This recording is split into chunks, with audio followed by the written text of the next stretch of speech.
त्याच्याचबरोबर बंदूक दाखवून 12-15 लोक होते असं आम्हाला कळलेलं आहे।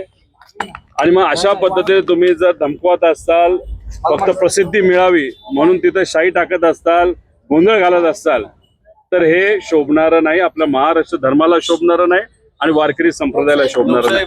खरं तर वारकरी संप्रदायामध्ये असणारे सर्व मान्यवर महाराज, अबप आणि सामान्य लोकांना मला विचारायचंय की जे खरे वारकरी संप्रदायाचे लोक असतात, जे खऱ्या अर्थाने संतांचा विचार पुढे घेऊन जाणारे लोक असतात, अशा खालच्या लेवलला शिव्या देत असतात का हो? कधी एवढं चिडतात का? बंदुके दाखवतात का? बंदुके घेऊन फिरतात का? मग अशा पद्धतीने ही लोक जो घुसखोरी करत असतील आणि लोकांना धमकवत असतील तर हे शोभणारं नाही।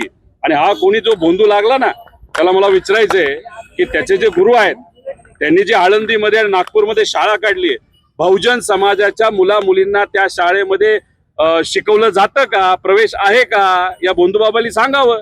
त्याच्याच बरोबर तुम्ही महात्मा फुले असतील, क्रांतीज्योती सावित्रीबाई फुले असतील, ज्याच्यासाठी लढल्या की सामान्य लोकांना, सर्वसामान्य लोकांना, बहुजन समाजाच्या मुला मुलींना शिक्षण मिळावं, आणि मग आजच्या काळामध्ये बहुजन समाजाला शाळेत तिथं जाऊन दिलं जात नसेल आणि याला तू गुरु मानत असतील आणि इथं येऊन आम्हाला शिकवत असतील, हे महाराष्ट्राच्या विचाराला परवडणारं नाही, शोभणारं नाही।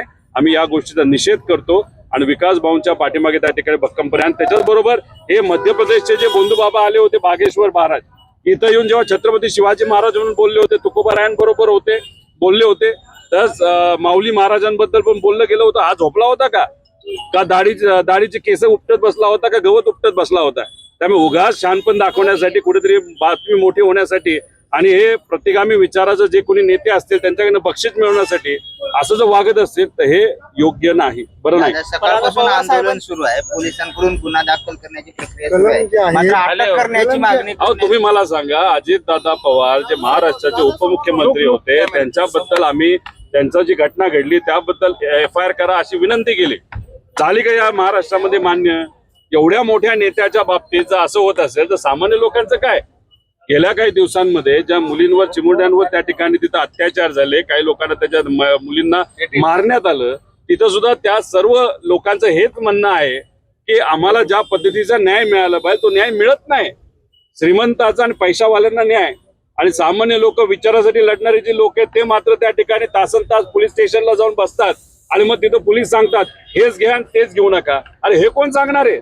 FIR आम्ही दाखल करणं, आमचं म्हणणं त्या ठिकाणी मांडणं हा आमचा अधिकार आहे। FIR दाखल करून घेणं ती त्यांची ड्युटी आहे। तपास करा, बघा काय होते आणि त्यानंतर तुम्ही तिथं सांगा ना की हे होऊ शकतं आणि होऊ शकत नाही।